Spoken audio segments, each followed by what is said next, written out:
ستاسو کور اوس شته دی که اوبو لاندې کړی دی؟ چې هم نشته ویوړو هر شیان یې ویوړو. دغه غواړو وروره به صاحبه چې موږ ته یو د سرپناه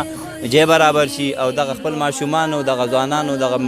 مشکل د موږ پکې هغه ته حل شي. که خیمه یې خیر وروره یو کوټه دغه خلک ټول غریب خلک دي وروره یو کوټه و نیمه هغه هم اوبو لاړ هغه خلک دي د دوه بیلو دي، یو د ګلبي بیله ده او اعلان دی د خیرو بیله ده. دا تقریبا 90 کسه زیات کم کورونه دي دلته او کورونه خو بیخي ویجاړ دي تقریبا ځمکې ما وګورله. السلام علیکم درنو دوستانو. دا په بسرام کې د سید کلا او د بیلې د سیمې هغه اوسېدونکي دي چې د سیلاب د راتګ له امله د دوی ټول کورونه تخریب شوي دي. دوی د سختو ستونزو سره مخامخ دي. د دوی ټول مال او حال له منځه تللی ده. دوی سرپناه هم نه لري،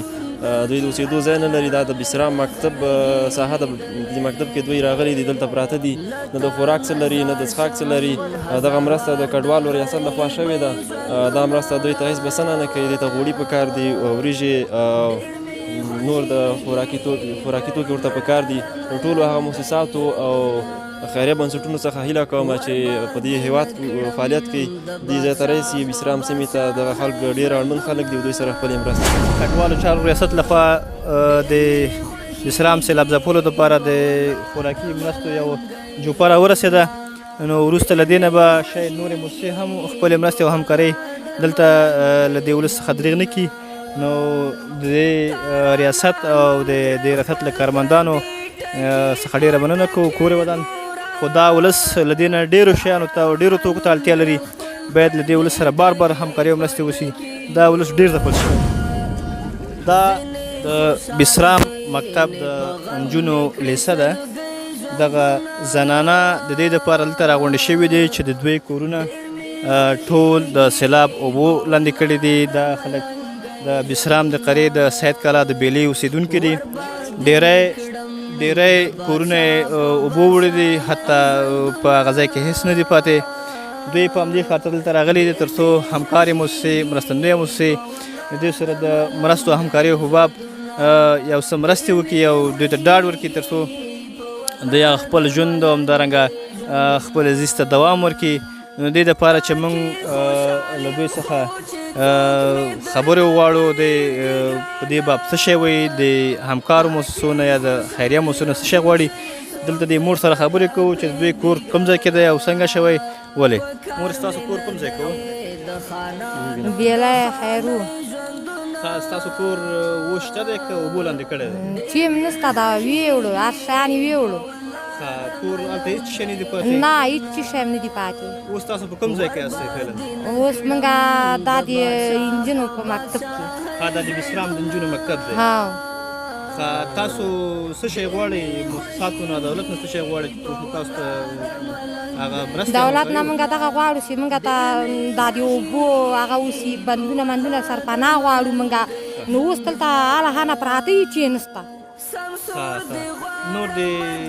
خوراکي توکو په رابطه خو تاسو کومه ستونزه نه لرئ، مشکل لرئ؟ ولې نه لرو؟ دا بېګا توره شپه کې ناستو، برقونه نه وو، ډوډۍ نه وه، چې نه وه، حیوانانو قان خو نښلولې وه، کمپاله نه وه، چې نه وو، خطري نو. که چېرې ستاسو دغه کورونه بیا دل دپاره جوړ نه شي نو تاسو داسې بدیل لرئ چې هغه په خپله بیا جوړ کړئ کوم ځای کې؟ موږ باید نو کومه شی ولرو. نه موږ باید کومه شی ولرو. یعنې تاسو دې ته اړتیا لرئ چې باید مؤسسات او همکار مؤسسې او دولتونه باید تاسو دپاره کورونه او همدارنګه ودانۍ هم جوړې کړي. ولې نه لرو؟ ډېره مننه. بسم الله الرحمن الرحیم. زما نوم محمد جلاد ده او د بیره خیرو اوسېدونکی یم. بس وروره تېرې شپې نه را په دې خواته داسې حساب وکوه چې 80 کورونه او په شمول د 500 زراعتي ځمکه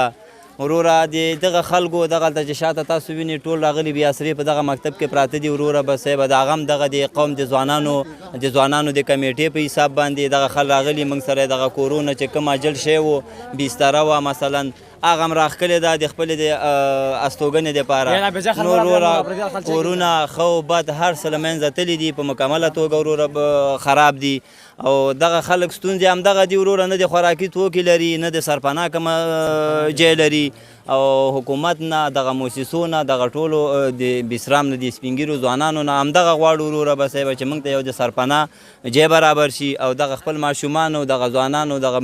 مشکل د موږ پکې هغه ته حل شي که خیمه یې خیر وروره یو کوټه دغه خل ټول غریب خلک دي وروره یو کوټه وه نیمه هغه هم اوبو لاړه هغه اسره وه هغه هم لاړه نو اوس دغه د سرپناه موږ مهمت اول کې د سرپناه وروره بیا دغه ماشومان دي د دې ته د خوراکي توکو وروره به صاحبه د هر چا په وس کې چې وي وروره به صاحبه موږ ورته احتیاج یو موږ ورته وروره اړه لرو او موږ یې خواهشمن یو بلې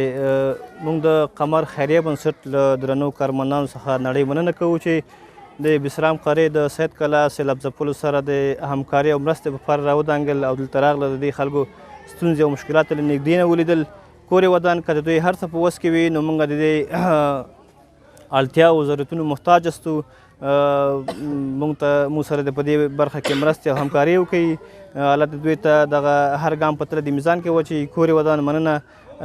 الله عز وجل د موږ تاسو دغه آفاتو څخه د بیا ځل دپاره وژغوري مهرباني کور ودان د بایساسو ځوانانو څخه مننه کوم کور یې ودان چې دوی زمینه سازي کړې ده موږ ته وخت په وخت خبر راکوي تاسو له همکارۍ نه مننه کوم چې موږ هم تر دې ځایه پورې دعوت کړلو او انشاءالله زموږ د دفتر چې څه په وس کې انشاءالله هغه د دې ولسونو څخه نه درېږو دا زموږ ژمنه ده انشاءالله دا به څه کوو ډېره مهرباني دا د بسرام د خلک دي د دوه بیلو دي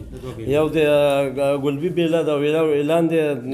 د خیرو بیله ده دا تقریبا 80 کسه زیاتو کم کورونه دي دلته او کورونه خو یې بیخي ویجاړ دي تقریبا ځمکې هم اوبو لاندې کړي دي کورونه او ځمکې اوس څنګه دي هغه ورانې ټول اوبه روانې دي سیند پکې روان ده او دوی موږ راښکلي دي په دغه مکتب کې هلته اوسېږي دغه او د اسسمنټ دپاره کوم ټیمونه تللي دي د دوی کورونه هو هغه خو د موسسات هم تللي دي کتلي دي او والي صاحب خپل هم راغلی و نور رئیسان انشاءالله کار خو ښه صحیح روان ده خو تر اوسه عملا دې خلکو ته هېڅ شی ورکړل شوي نه دي So I asked them about the condition of these families who are here and from which location they are coming here. قومي مشرانو موږ دلته د ځوانانو اتحادیه لرو کور آباد هغه ځوانانو ډېره هڅه وکوله ډېره همکاري یې کړې ده موږ ته منندوی یو ټوله قریه ته منندوی ده نو دا د قوم په شخصي لګښت تر اوسه د موږ کار روان ده موږ ته تر اوسه هېڅ هم کومک نه ده کړی نه نغدي کړی او نه موږ د لغمان ولایت د عامې روغتیا ریاست د درانۍ رهبرۍ او همدارنګه د دغه موبایل کلینیک له کارمندانو څخه نړۍ مننه کوو چې بسرام ته راغله او زموږ د ولسونو د صحتمندۍ او همدارنګه د درملنې دپاره یې هلې ځلې وکړلې کور یې ودان له دوی نه مننه کوو ژوندي دې اوسئ الله دې موږ تاسو بیا دغه د واقعاتو څخه وژغوري او صحت برخه واقعا چې اضطراري حالت ده نو بس دې کې به سړی څه ووي نو ستاسو د کور ودانې ډېره مننه الله مې ژوندي لره قربانه شم السلام علیکم خیر اوسئ مهرباني ژوندي اوسئ خیر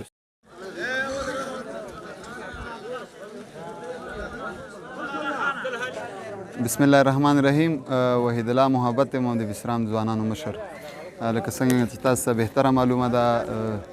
د څو ورځو راهیسې په افغانستان کې ډېر زیات بارانونه دي او د سیلابونو له امله ډېر زیات ساحې نړېدلې دي بسرام هم یوه هغه سیمه ده چې سیلابونو ډېر زیات زیانونه ورته اړولي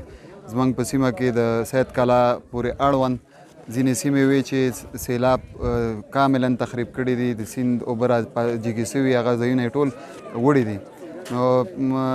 خوشبختانه باید ووایم چې د ولایتي ادارې د زیاتې توجه په اساس دلته